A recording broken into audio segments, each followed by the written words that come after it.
ciidamada ammaanka dowlad goboleedka Hirshabelle ayaa maalmihii ugu dambeeyay waxay howlgallo lagu xaqiijinayo amniga ay ka wadaan gudaha magaalada Jowhar ee caasimadda dowlad goboleedka Hirshabelle. Howlgalladan ayaa laga fuliyay 4 xaafadood ee gudaha magaalada Jowhar ee caasimadda dowlad goboleedka Hirshabelle.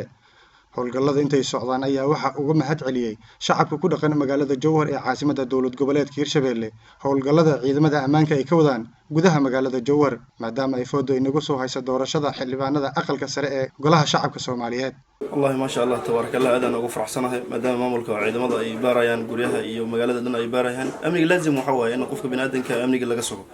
أذن أقول فرح سنة إنه أمني النص عن مرول ساعد ولا دقيقة ولا ما شاء الله وجعلنا يعني إنه أما كاين السوق إنه وحين نبغى لفت فتش قريها ديارة ونهاي soo dhaweynayso ma soo dhaweynay aadi ma sha Allah howlgalka markuu soo dhamaaday ayaa ka warbixiyay taliyaha booliska saldhigga degmada Jowhar Bashiir Xasan Xalfooy hadaladiisana waxa kamid ah sida tan aan ka sameynay xaafadood ee degmada Jowhar wuxuu ku saabsan yahay amniga sugitaankiisa maadaama ay nagu soo fool leeyihiin waqtiga doorashooyinka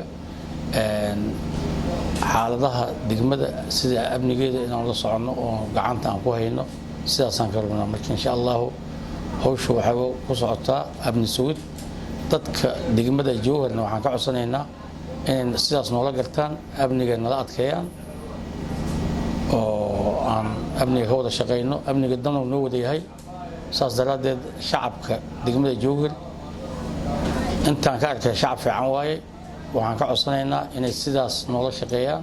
wixii ay dareemaan nala socodsiiyaan anaguna habeenay maalin waxaan u taaganahay sidaan amnigooda u sugi lahayn insha Allah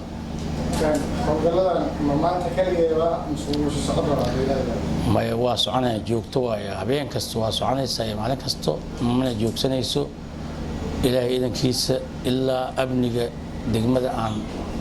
حقيقينه هولدك واسعنا يا ما عن مركي وجوه رئيسي عيدمدا أمانك دولة قبلات كيرشبيل أي حقيقينا يا أبني أي كسميان جودها مقالة جوهر أي عاصمة دولة قبلات كيرشبيل سراكيشة لامها أبني أي كهول قلا